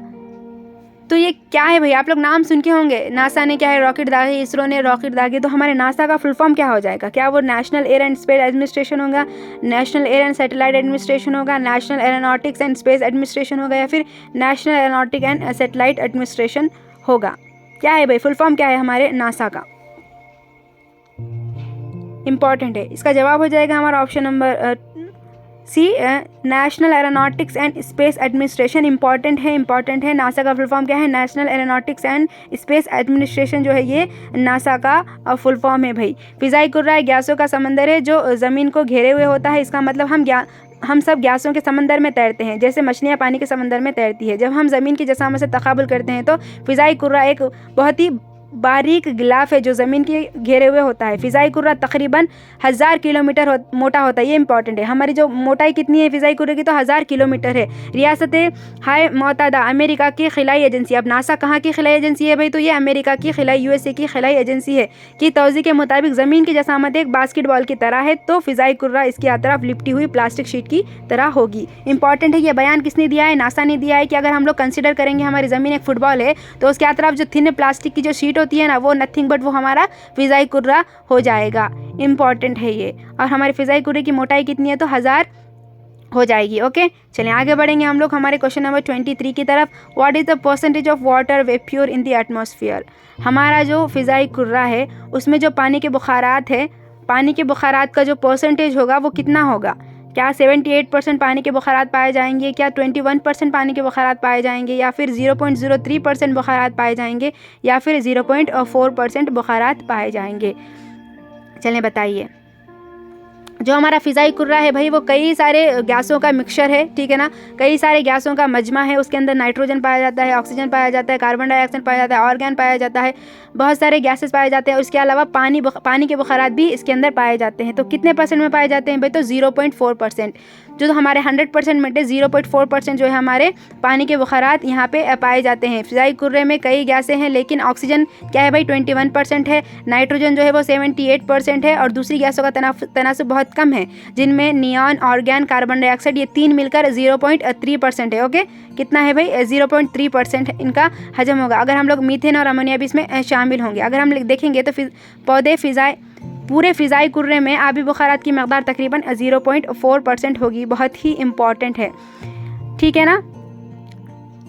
0.4% जो है हमारे आबी बुखारात पाए जाएंगे। आपके लिए एक क्वेश्चन है यहाँ पर कि जो हमारे आबी बुखारात को पैमाइश करने के लिए हम लोग कौन से गैजेट का इस्तेमाल करते हैं? आप लोग कमेंट करके बताइए। आबी बुखारात को हम लोग पैमाइश करने के लिए हमारे अतराफ में कितने आबी बुखारात हैं या कैसे हैं, उसकी पैमाइश के लिए हम लोग कौन से पैमाने का इस्तेमाल करते हैं? आप लोग नीचे कमेंट करके बताइए। नेक्स्ट क्वेश्चन की तरफ बढ़ते हैं, क्वेश्चन नंबर 24 की तरफ। Average height of atmosphere is, जो एटमॉस्फेयर है हमारा उसकी एवरेज हाइट कितनी है? क्या वो 13 किलोमीटर है? क्या वो 50 किलोमीटर की एवरेज हाइट रखता है? क्या वो 80 किलोमीटर की एवरेज हाइट रखता है? या फिर वो 400 किलोमीटर की एवरेज हाइट रखता है? तो यहाँ मैं ये बताते चलूँ कि हम लोग थीम बेस्ड पढ़ रहे हैं, तो ये एसजीटी के साथ साथ जो ऐसे सोशल साइंस होंगे, सोशल स्टडीज़ होंगे भाई, ठीक है ना, जो हमारे ऐसे सोशल होंगे ना, उनके लिए भी ये बहुत ही इंपॉर्टेंट है, क्योंकि ये जो है लिंक टॉपिक है, 9th क्लास तक ही जुड़ा हुआ है। तो ये ऐसे सोशल वालों के लिए भी इंपॉर्टेंट हो जाएगा, ना सिर्फ हमारे एसजीटी के लिए। तो बताइए हमारे ट्रोपोस्फियर की कितनी होगी एवरेज हाइट? हम लोग ऑलरेडी देख चुके हैं, जो 13 किलोमीटर है भाई। ऑप्शन नंबर ए 13 किलोमीटर जो है हमारे ट्रोपोस्फियर की एवरेज हाइट है। अगर हम लोग ख़त इस्तिवा की तरफ देखेंगे तो हमारे ख़त इस्तिवा की तरफ कितना हो जाएगी भैया? ख़त इस्तिवा की तरफ 18 किलोमीटर हो जाएगी। अगर हम खुतबिन की तरफ देखेंगे तो ये 8 किलोमीटर हो जाएगी। अगर हम लोग 50 किलोमीटर देखेंगे तो जो हमारा स्ट्रेटोस्फियर है ना, उसकी जो हाइट होगी वो 50 किलोमीटर की होगी, ठीक है ना, इंपॉर्टेंट है। और अगर हम लोग हमारे मेसोस्फीयर की बात करेंगे ना तो 80 किलोमीटर वो हो जाएगा। अगर हम लोग हमारे थर्मोस्फीयर क्या कहेंगे, थर्मोस्फीयर की बात करेंगे तो ये क्या कहेंगे हम लोग, 4000 किलोमीटर हो जाएगा। चलिए, इंपॉर्टेंट है ये। जितने भी ये क्या कहेंगे हम लोग, हमारे जो जितने भी ये है ना भाई, हमारे एटमॉस्फेयर के जितने भी पढ़ते हैं, उसके बारे में 9th क्लास में डिटेल इन्फॉर्मेशन दी गई है। ऐसे सोशल वालों के लिए पूरा पढ़ना है। एसजीटी के लिए मैंने इसमें बहुत सारे क्वेश्चंस ऐड कर दिए हैं, जो हमारे दूसरे टॉपिक से रिलेटेड है, जो हमारे 4th 7th में दिए गए हैं, उससे रिलेटेड मैंने क्वेश्चंस ऐड किए हैं। उसके अलावा बहुत सारी चीज़ें जो है उसमें दी गई है, आप लोग एक मरतबा पढ़ लें 8th क्लास का एटमॉस्फेयर लेसन, हवाई कुर्रा। ओके, आगे बढ़ेंगे हम लोग क्वेश्चन नंबर 25 की तरफ।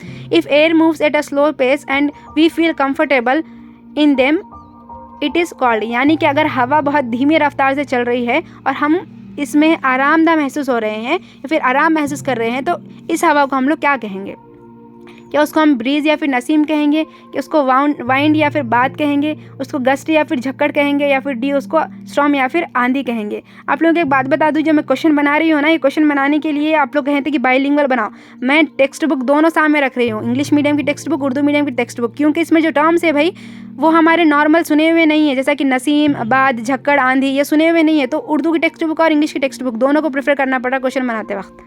तो इसका जवाब हो जाएगा हमारा ऑप्शन नंबर ए, नसीम। नसीम कुछ नहीं है भाई, हम लोग अगर ये धीमी रफ्तार से चलती है और हमें आरामदायक महसूस होती है हवा, तो इसको हम लोग नसीम कहेंगे। ओके, अगर हवा ज़्यादा दबाव वाले इलाकों से कम दबाव वाले की तरफ हरकत करती है, और जब हवा इस तरह हरकत करती है तो इसको हम लोग वाइंड या फिर बाद कहेंगे। अगर हवा मुख्तसर और तेज़ झटके के साथ फटकर आती है तो इसको हम लोग झक्कड़ या फिर गस्ट कहेंगे, ठीक है।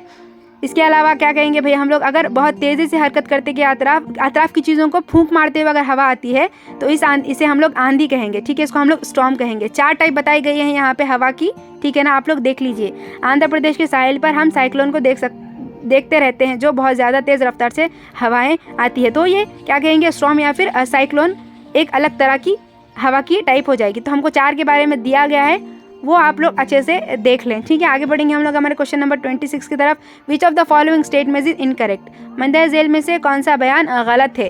Tropical latitude receive the most intense amount of solar radiation. B, temperate latitude receive less intense of solar radiation. C, hence the tropics are hotter than the rest of the world, और D, so the temperature variation there is no pressure variation around the world। कुछ भी नहीं बता रहा भाई। जो tropical latitude यानी कि जो हमारे मुंतखे हारा के जो इलाके होंगे भाई, वो ज़्यादा क्या कहेंगे सोलर एनर्जी या फिर सोलर रेडिएशन हासिल करेंगे, सही बात है।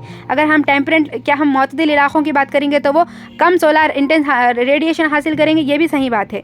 तो इस तरह क्या होता है भाई, हमारे जो ट्रॉपिकल एरियाज़ होंगे वो ज़्यादा गर्म होंगे, क्योंकि ज़्यादा वहाँ पर क्या होगा भाई, क्या कहेंगे हम लोग, हमारी सूरज की रोशनी मिल रही है। तो लास्ट का जो जवाब हो जाएगा वो गलत हो जाएगा। क्यों? जब टेम्परेचर वेरिएशन होगा पूरी दुनिया में तो उसके साथ साथ टेम्परेचर हमारे दबाव में भी वेरिएशन होना चाहिए, लेकिन हमारे ऑप्शन में क्या बोल रहा, no pressure variation around the world बोल रहा, जो कि गलत है। क्योंकि जो दबाव और हमारे तपिश एक दूसरे के अपोजिट होते हैं। तपिश अगर बढ़ेगी तो दबाव कम होगा, अगर तपिश ज़्यादा होगी तो दबाव क्या होगा, अगर तपिश कम होगी तो दबाव बढ़ेगा। तो ये दो एक दूसरे से लिंक्ड है भाई, ये एक दूसरे से जुड़े हुए हैं, एक दूसरे को क्या करते हैं, असर करते हैं। अगर दुनिया भर में टेम्परेचर वेरिएशन है, कहीं पर कम है कहीं पर ज़्यादा है, तो जाहिर सी बात है दबाव भी क्या होगा, कहीं पर कम होगा और कहीं पर ज़्यादा होगा। टेम्परेचर की वेरिएशन की वजह से हमारे दबाव में भी क्या है भाई, दुनिया भर में वेरिएशंस या फिर क्या कहेंगे हम लोग, क्या कहेंगे, तब्दीली पाई जाती है। इंपॉर्टेंट है। आगे बढ़ेंगे हम लोग हमारे क्वेश्चन नंबर 27 की तरफ। The low pressure belt near the equator is called, जो हमारा खत्ते इस्तिवा है ना भाई, खत्ते इस्तिवा के करीब कम दबाव वाली पट्टी को हम लोग क्या कहते हैं, उसको हम लोग मुंतखे हारा का सैलाबी खित्ता कहेंगे, या फिर पोलर हाई प्रेशर बेल्ट कहेंगे, या फिर सी ज़्यादा दबाव वाली मुंतखे हारा की पट्टी कहेंगे, या फिर सब पोलर और लो प्रेशर बेल्ट। अभी मैं आपको बताई, थोड़ी लॉजिक लगाइए आप लोग। हम लोग मुंतखे हारा की बात करें तो वहाँ पे जो होता है भाई, टेम्परेचर बहुत ज़्यादा होता है। जहाँ टेम्परेचर ज़्यादा होगा वहाँ पर दबाव में कमी वाक़ई होगी। क्यों? क्योंकि टेम्परेचर बढ़ने की वजह से वहाँ के जो हवा है ना वो गर्म होकर ऊपर उठ जाएगी, और हवा जब ऊपर उठ जाएगी तो वहाँ पे क्या होगा भाई, प्रेशर में कमी वाक़ई होगी। ठीक है ना?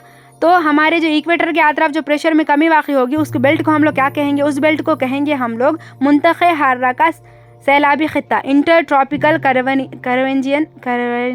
Convergence zone. ठीक है, आप लोग देख सकते हैं यहाँ पर इक्वेटर के पास क्या होगा भाई, क्या कहेंगे हम लोग, प्रेशर बहुत लो होगा, बीच में दरमियान में इक्वेटर के करीब जो है प्रेशर लो होगा बहुत ज़्यादा। अगर हम लोग उसके थोड़ा ऊपर जाएंगे शुमाल में और थोड़ा नीचे आएंगे जुनूब में, तो वहाँ पे जो है प्रेशर क्या होगा, बहुत ही ज़्यादा होगा। इंपॉर्टेंट है। तो उसको हम लोग क्या कहेंगे, सब ट्रॉपिकल हाई प्रेशर बेल्ट कहेंगे। ठीक है ना? अगर हम लोग और आगे की तरफ जाएंगे तो वहाँ पे हमको लो प्रेशर बेल्ट मिलेगा। ठीक है ना? उसको हम लोग क्या कहेंगे, सब पोलर और लो प्रेशर बेल्ट कहेंगे। और सबसे आखिर में चल जाएंगे हम लोग जहाँ पे हमारे पोलर रीजन है, खुद भी इलाके है, तो वहाँ पे क्या होगा, बहुत ज़्यादा प्रेशर हाई होगा, इसके लिए हम उसको क्या कहेंगे, पोलर हाई प्रेशर बेल्ट कहेंगे। थोड़ा सा लॉजिक लगाइए, दरमियान में क्या है भाई, प्रेशर कम होगा, उसके हम लोग सामने की तरफ जाएंगे थोड़ा तो वहाँ पर प्रेशर ज़्यादा होगा, अगर हम लोग आगे की तरफ जाएंगे तो फिर प्रेशर कम होगा, और आखिर में जब हम कोने को चले जाएंगे खुतब के पास, तो वहाँ पे प्रेशर क्या होगा, फिर बढ़ जाएगा। तो अलग अलग प्रेशर के हिसाब से अलग अलग चीज़ों को एक नाम दिए गए हैं, तो आप लोग क्या है, इंपॉर्टेंट है, एक मरतबा देख लें। आगे बढ़ेंगे हम लोग हमारे क्वेश्चन नंबर 8 की तरफ, 28 की तरफ। Which of the following is not a type of planetary winds, इनमें से जो है एक प्लानिटरी वाइंड्स की जो है किस्म नहीं है। दायमी हवाएँ कहते हैं इसको हम लोग, प्लानिटरी वाइंड्स यानी कि दायमी हवाएँ। तो क्या है, ट्रेड वाइंड्स, तिजारती हवाएं इसकी किस्म नहीं है। वेस्टर्लाइज यानी कि मगरबी हवाएं इसकी किस्म नहीं है। लोकल वाइंड्स या फिर मुकामी हवाएं इसकी जो है किस्म नहीं है। या फिर डी पोलर वाइंड्स या फिर खुद भी हवाएं इसकी जो है किस्म नहीं है। तो इसका जवाब हो जाएगा हमारा option number C, local winds. अगर हम मेजरली देखेंगे तो हवाओं को 3 तरह में डिवाइड किया गया, एक है प्लानिटरी वाइंड्स, बी है लोकल वाइंड्स और तीसरा मानसून वाइंड्स। और जो हमारा प्लानिटरी वाइंड्स है भाई, उसमें फिर 3 तरह की हवाएं हैं। कौन कौन सी हवाएं हैं भाई? जो हवाएं आलमी दबाव की पट्टियों के ऊपर मुस्तकिल, मुसलसल और पाबंदी से चलती हुई है, उन्हें हम लोग प्लानिटरी वाइंड्स कहेंगे। 3 किस्म की होती है कि तिजारती हवाएं, जो मगरिबी, एक है दूसरा है मगरिबी हवाएं, और तीसरा है हमारा खुद भी हवाएं। ये 3 भी जो है भाई, ये 3 भी हमारे दायमी हवाओं के ही क्या कहेंगे, अक़साम हो जाएंगे। ये इंपॉर्टेंट है। अगर हम देखेंगे तो हवाएं मुंतखिरा में, मगरिबी हवाएं मुंतखि मुतदला में, और खुद भी हवाएं खुद भी पट्टी में चलती है। अब ये तीनों कहाँ पे चलती हैं? तो तिजारती हवाएं कहाँ पे चलती है? मुंतखे हारा में चलती है। ठीक है ना? मगरिबी हवाएं कहाँ पे चलती है? तो मुंतखे मुतदला में चलती है। और खुद भी हवाएं कहाँ चलती है? तो खुद भी पट्टी में चलती है। ठीक है ना? इंपॉर्टेंट है। चलें आगे बढ़ेंगे हम लोग हमारे क्वेश्चन नंबर 29 की तरफ। Which of the following is a type of hot local wind in north America, मंदर झेल में से कौन सी शुमाली अमेरिका की गर्म मुकामी हवा की एक किस्म है? ए चिनॉक, बी फोहन, सी लू, या फिर डी सेमन। चले बताएं क्या पूछा जा रहा है? हॉट लोकल वाइंड्स, गर्म मुकामी हवाएं। तो आपको एक बात यहाँ पे इम्पॉर्टेंट है हमने 3 मेजर टाइप्स देखे। एक तो थी हमारी प्लानिटरी वाइंड्स, दूसरा है हमारी लोकल वाइंड्स, और जो तीसरी है हमारी वो है मानसून वाइंड्स। ये 3 के जो मेजर है, हम लोग प्लैनेटरी वाइंड्स देख लिए उसके कौन से अक़साम है। अब हमको ये बताना है कि जो हमारे लोकल वाइंड्स है ना उसके 2 अक़साम है, एक है हॉट लोकल वाइंड्स और दूसरा है हमारा क्या कहेंगे भाई उसको हम लोग क्या कहेंगे हॉट, और दूसरा क्या कहेंगे कोल्ड लोकल वाइंड्स। तो हमको क्वेश्चन में ये पूछा जा रहा है कि अमेरिका की हॉट लोकल वाइंड्स कौन सी है, तो इसका जवाब हो जाएगा हमारा ऑप्शन नंबर है चिनॉक। चिनॉक जो है हमारे अमेरिका की हॉट लोकल वाइंड की एक किस्म है। आप लोग देख सकते हैं ये हवाई रियासत हाई मुत्तहिदा अमेरिका और कनाडा और शुमाली अमेरिका के इलाके में वाक़ रॉकी माउंटेन्स में चलती है। कई लोग का यक़ान है कि लफ्ज़ चिनॉक के मायने हैं भाई स्नो वेटर, ठीक है, बर्फ़ खोर। असल में ये अमेरिका के मतूतन कबीले का नाम है जिसे हम लोग चिनॉक कहते हैं, ठीक है ना। इसके अलावा अगर हम देखेंगे तो फोयन भी एक तरह की हॉट लोकल वाइंड है जो कहाँ पे चलती है, यूरोप में चलती है, ठीक है ना। अगर हम लू की बात करेंगे तो ये भी एक गर्म हवा है जो कहाँ पे चलती है, तो ये शुमाली हिंद के मैदानों और मगरिब से मशरिक की तरफ चलती है। ओके, अगर हम लोग सीमन की बात करेंगे तो सीमन जो है हमारे सहराए अरब यानी कि अरब में चलती है। अगर हम योमा की बात करेंगे तो ये जापान में चलती है। अगर हम लोग नॉर्थ वेस्टर की बात करेंगे तो ये न्यूजीलैंड में चलती है। तो हमारे टेक्स्ट बुक में कुछ हॉट लोकल वाइंड्स दिए गए हैं जो कौन से इलाके में चलते हैं। आप लोग एक मरतबा अच्छे से उसको देख लें, यहाँ से क्वेश्चन बनने के चांसेस हैं। नेक्स्ट क्वेश्चन है हमारा question number 30, which of the following is a type of cold local winds. अब तक हम लोग हॉट लोकल वाइंड्स देख लिए भाई, अब हम लोग कोल्ड लोकल वाइंड्स देखेंगे। तो इनमें से जो कौन सा है भाई, एक सर्द मुकामी हवा की किस्म है, हमको बताना है क्या मिस्ट्रल है, क्या पूना है, क्या पैम्पेरू है, या फिर ऑल जो है ये तमाम की तमाम जो है हमारे क्या कहेंगे हम लोग कोल्ड लोकल वाइंड्स में आएंगे। देखें लोकल वाइंड्स जो है उसको 2 हिस्सों में तकसीम किया गया, एक हॉट लोकल वाइंड्स है और एक है कोल्ड लोकल वाइंड्स, यानी कि गर्म चलने वाली मुकामी हवाएं और सर्द चलने वाली मुकामी हवाएं। हॉट लोकल वाइंड्स तो हम लोग देख लिए कि अमेरिका में कौन सी चलती, न्यूजीलैंड में कौन सी चलती, अरब में कौन सी चलती, ठीक है ना। अब हम लोग कोल्ड लोकल वाइंड्स की बात करेंगे तो ये 3 भी जो है कोल्ड लोकल वाइंड्स हो जाएंगे। इंपॉर्टेंट है मिस्ट्रल, पूना, पैम्पेरू, ये जो 3 है ये 3 भी जो है कोल्ड लोकल वाइंड्स की एग्जाम्पल है। क्वेश्चन में ऑर्डिनेट क्वेश्चन बन सकता, ठीक है ना। इंपॉर्टेंट है, आप लोग याद रखें। जो मिस्ट्रल है भाई ये बहुत ही मशहूर सर्द हवा मिस्ट्रल है जो फ्रांस के ऊपर अल्पस से बहरे रूम की तरफ चलती है। इसका गुजरावादी क्या है भैया, इसका गुजरावादी रहूम से होता है। ये बहुत ही खुश्क और सर्द हवा है। एक है पूना, ये एंडेस के खित्ते की सर्द मुकामी हवा है, और एक है पैम्पेरू, ये सर्द खुदबी हवाएं हैं जो जनूबी अमेरिका के पैम्पस के खित्ते से तेज़ी से चलती है। तो ऑल ऑफ दी अबव जो है मिस्ट्रल, पूना, पैम्पेरू, ये 3 भी जो है हमारे सर्द मुकामी हवाएं हो जाएंगी। कहाँ पर चलती है ये आप लोग अच्छे से ज़हन नशीन कर लीजिए बार बार पढ़ते हुए, ठीक है। आगे बढ़ेंगे हम लोग हमारे क्वेश्चन नंबर 31 की तरफ। Which of the following is a type of cloud. इनमें से जो है एक क्लाउड की किस्म है सिरस क्लाउड, सुम्यूलस क्लाउड, स्ट्रैटस क्लाउड, या फिर ऑल ऑफ दी अबव। यहाँ पर अब डिटेल में जो एटमॉस्फेयर हमारा जो लेसन है 9th क्लास का हवाई कुर्रा, वहाँ पे हर चीज़ के बारे में डिटेल दिया गया है। आपको एग्जाम से रिलेटेड नहीं बल्कि आपको आपके जनरल नॉलेज के लिए, दीगर आपको एग्जाम्स के लिए भी हेल्पफुल होगा। तो SGT वाले भी क्या करिए, एक मरतबा 9th का जो लेसन है एटमॉस्फेयर उसको पढ़िए। बहुत सारी अच्छी इन्फॉर्मेशन है उसमें जो आपको मिलेगी, जो आपको क्या कही मालूमात में इजाफा करेगी। तो इसमें से क्या है भाई, बादलों के भी कुछ अक़साम होते हैं। तो इनमें से कौन से बादल के अक़साम है हमको बताना है। ये जो क्वेश्चन है ना बादलों का, ये कौन बनेगा करोड़पति में भी पूछा गया था। अगर आपने कोई ने देखा हो, किसी ने देखा होगा तो आपको पता होगा। मैंने देखा था उस दिन, तो मैं कह रही हूँ। तो ऑल ऑफ दी अबव जो है ये हमारे क्लाउड के अक़साम हो जाएंगे। किस बेस पे भाई, उनकी हाइट की बेस पे है यहाँ पे। अब अगर हम देखेंगे तो हमारा जो सिरस क्लाउड होगा भाई, वो बुलंदी पर पाए जाने वाला क्या होगा, हमारा बादल होगा। अगर हम लोग सोम्यूलस क्लाउड की बात करेंगे तो ये दरमानी सतह पर पाए जाने वाला क्लाउड हो जाएगा। अगर हम लोग क्या कहेंगे स्टारनाटस क्लाउड की बात करेंगे हम लोग, तो ये निचली सतह पर पाए जाने वाला जो है हमारा क्या बादल हो जाएगा। निम्बस, यही क्वेश्चन जो है कौन मेरा करोड़पति में पूछा गया था। निम्बस क्या कहेंगे हमारे क्लाउड से रिलेटेड। जो निम्बस जो क्लाउड है ना भाई, ये बारिश रखने वाली उफ़क़ी बादल होते हैं। जो निम्बस क्लाउड क्या होते हैं भाई, यही बारिश के ज़िम्मेदार होते हैं और ये उफ़क़ी बादल होंगे। इंपॉर्टेंट है। ये 4 तरह के बादल होते हैं उनके हाइट के बेस पर, ठीक है ना। सिरस, कोलमस और स्टांटस उनके हाइट के बेस पर, और जो निम्बस होता है वो बारिश रखने वाला उफ़क़ी बादल होता है। इंपॉर्टेंट है। आगे बढ़ेंगे हम लोग क्वेश्चन नंबर 32 की तरफ। Which of the following is the type of rainfall. मंदर झेल में से कौन सी बारिश की किस्म है। कन्वेक्शनल बारिश यानी कि गरजती बरसात, ओरोग्राफिक बारिश या फिर तबई बरसात, और साइक्लोनिक बारिश या फिर तूफ़ानी बरसात या फिर तूफ़ानी बारिश, या फिर ऑल ऑफ दी अबव। चलें बताएं इनमें से कौन सी जो है हमारे एक बारिश की किस्म है। जिस तरह हमारे हवाओं के मुख्तलिफ़ अक़साम हैं, हमारे बादलों के मुख्तलिफ़ अक़साम हैं, हमारे फ़िज़ाई कुर्रे की परतों के मुख्तलिफ़ अक़साम हैं, हमारी उसी तरह जो हमारी बारिश होगी भाई, बारिश के भी मुख्तलिफ़ टाइप्स हैं। बारिश भी मुख्तलिफ़ अक़साम की होती है, गरजती हुई बारिश, तबई बरसात, तूफ़ानी बरसात या फिर ऑल ऑफ दी अबव। इसका जवाब हो जाएगा हमारा option number D, all of the above. यानी कि 3 तरह की बारिश जो है, ये तीन जो है हमारे 3 भी के बारिश के अक़साम है। अगर देखेंगे तो जो गरजती हुई बरसात होती है भाई, इस किस्म की बारिश में इस वक्त होती है जब मरतूब हवा गर्म सतह से ज़मीन की वजह से अपने अतराफ़ की हवा की बनिस्बत गर्म हो जाती है, तो ऊपर की जानिब उठती है, वहाँ ठंडी होकर फिर फैलती है और मुंजमद होने पर पानी की शक्ल इख्तियार कर लेती है। ये इससे रिलेटेड है कुछ गरजती हुई बारिश के साथ। ये बारिश बिजली को कड़क और चमक के साथ भी होती है, इसलिए उसको हम गरजती हुई बारिश करेंगे। अगर हम तबई बरसात या ओरोग्राफी की बात करेंगे तो तबई बरसात को हम लोग ओरोग्राफिक रेनफॉल कहेंगे। लफ्ज़ और लातिनी लफ्ज़ है जिसके मायने पहाड़ के होते हैं, ठीक है ना। ये पहाड़ों पे होने वाली ज़्यादा बारिश। अगर हम तूफ़ानी बारिश की या फिर साइक्लोनिक रेनफॉल की बात करेंगे तो इस किस्म की बारिश जो है हवा के कम दबाव या फिर साइक्लोन के गुजरगाह से जुड़ी हुई होती है। साइक्लोन 2 किस्म के होते हैं, एक मुंतक़े हरा के साइक्लोन और दूसरा है मुंतक़े मतदिला के साइक्लोन। साइक्लोन लातिनी लफ्ज़ ज़ुबान काइक्लोन से लिया गया है जिसके मायने गर्दिश के हैं। ये कुछ चीज़ें हैं जो मैं एक सेशन में इसको कंप्लीट नहीं कर पाऊँगी, क्योंकि हम लोग यहाँ पे बहुत कम वक्फा होता है, इसको पढ़ाने के लिए लेसन को बहुत ज़्यादा टाइम लगता है। तो मैं एक क्वेश्चन ऐड करते हुए उसके अलावा आपको बहुत सारी इन्फॉर्मेशन दे रही हूँ।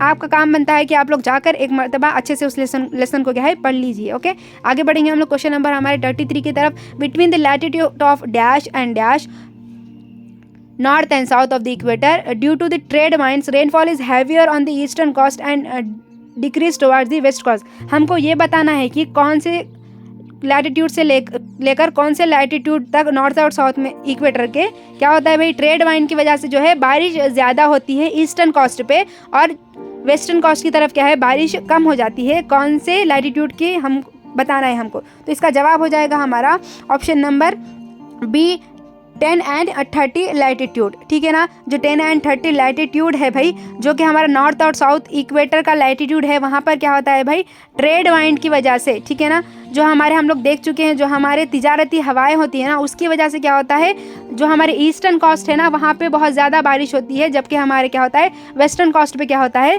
बारिश में कमी वाक़ई होती है। तो यहाँ पे क्या है कुछ बातें बताई गई है कि कहाँ पे कौन से लैटिट्यूड में ज़्यादा क्या कहेंगे हम लोग बारिश होती है और कहाँ पर कम बारिश होती है, ठीक है ना। इसके वजूहात भी बहुत सारे हैं, लेकिन क्वेश्चन में क्या पूछा जा रहा है भाई, हमारे इक्वेटर के 10 and 30 लैटिट्यूड पर क्या है भाई, नॉर्थ एंड साउथ में क्या है बारिश जो है ज़्यादा होती है, किस पर, ईस्टर्न कोस्ट पर। मशरक़ी इलाके में ज़्यादा होती है, मगरबी इलाके में कम होती है, ठीक है। आगे बढ़ेंगे हम लोग हमारे क्वेश्चन नंबर 34 की तरफ। The rainfall that happens in India mainly due to, Hindustan में होने वाली बारिश बुनियादी तौर पर डैश की वजह से होती है। प्लानिटरी वाइंड्स या दायमी हवा की वजह से होती है, बी सीजनल वाइंड्स या फिर मौसमी हवाओं की वजह से होती है, सी लोकल वाइंड्स या फिर मुकामी हवाओं की वजह से होती है, या फिर डी नन, इनमें से कोई नहीं है। अब हमको ये बताना है कि जो हमारा इंडिया है भाई, हिंदुस्तान में जो बारिश होती है वो कौन सी हवाओं की वजह से होती है। आप लोगों को अगर याद होगा तो आपने नाम सुना होगा जुनूबी मगरबी मानसून, ठीक है। उसके अलावा क्या कहेंगे हम लोग मशरक़ी शुमाली मशरक़ी मानसून। तो उसमें नाम से ही जाहिर है भाई, जो हमारी इंडिया में जो क्या कहेंगे हम लोग बारिश होती है वो सीजनल, ठीक है ना, सीजनल वाइंड या फिर मौसमी हवाएं या फिर मानसूनी हवाओं के ज़रिए क्या है यहाँ पे जो है बारिश होती है, ठीक है। मौसमी हवाएं या फिर सीजनल वाइंड्स, हिंदुस्तान में जो बारिश होती है बुनियादी तौर पर मौसमी हवाओं की वजह से होती है। मुल्क के तमाम अवामिल मानसून से ताल्लुक़ रखते हैं। लफ्ज़ मानसून अरबी ज़ुबान का लफ्ज़ मौसम से अख्ज़ किया गया है भाई, ठीक है ना, इंपॉर्टेंट है ये। मानसून का वजूद समंदर और ज़मीन के ठंडे होने में फ़र्क की बिना पर है। शुमाली मगरबी हिंदुस्तान में कम दबाव वाला क्या कहेंगे मुंतखब पैदा होता है, जबकि जुनूबी मशरक़ी तिजारती हवाएं ख़त इस्तिवा पार करती है। तो ये कुछ कॉम्प्लिकेटेड चीज़ें हैं, अगर आप लेसन पढ़ेंगे कम्प्लीटली स्टार्टिंग से एंड तक तो चीज़ों को आप लिंक करते हुए याद रखेंगे। यहाँ पे आपको समझ में नहीं आएगा ये क्या बोला जा रहा है यहाँ पर, लेकिन जब आप स्टार्टिंग से एंड तक लेसन पढ़ेंगे तो वहाँ पर चीज़ों को क्या है भाई लिंक करके दिया है, किससे क्या होता है, किससे क्यों होता है, तो आप वहाँ पे अच्छे से समझ पाएंगे। इतना याद रखिए, जो हमारे हिंदुस्तान में जो बारिश होती है वो मौसमी हवाएं की वजह से होती है, इंपॉर्टेंट है। ओके, लास्ट है हमारा question of the day. The effect of winds in which equator having minimum effect and the poles having maximum effect is called। हवाओं का वो असर जिसमें ख़त इस्तिवा पर सबसे कम असर नज़र आता है और खुतबों पर सबसे ज़्यादा नज़र आता है, इसको हम लोग क्या कहेंगे? क्या उसको हम टेंडान इफेक्ट कहेंगे? क्या उसको ब्राउनियन मूवमेंट कहेंगे? क्या उसको कोरोलियस इफेक्ट कहेंगे? या फिर उसको नॉर्मल लैप्स इफेक्ट कहेंगे? ये क्वेश्चन आपके लिए है। जाइए आप लोग एक मरतबा टेक्स्ट बुक खोलिए 9th क्लास की, वहाँ पे आप लोगों को इसके बारे में डिटेल में दिया गया है, पढ़कर इसका आंसर करने की कोशिश करिए। आज का अगर सेशन आप लोगों को हेल्पफुल लगा, कुछ नया सीखने को मिला आपको, या फिर आपकी जो रिवीजन है अच्छे से हो रहा है, तो हमारी जो वीडियो है उसको लाइक, शेयर और सब्सक्राइब ज़रूर कर लें, ठीक है ना। क्यों न्यूज़ बहुत ज़्यादा आ रही हैं कि बहुत ज़्यादा नेक्स्ट मंथ में शायद TRT का नोटिफिकेशन आ सकता है, तो आपकी तैयारी अच्छे से जारी रखिए। मिलते हैं हम लोग नेक्स्ट सेशन में, तब तक के लिए अल्लाह हाफ़िज़।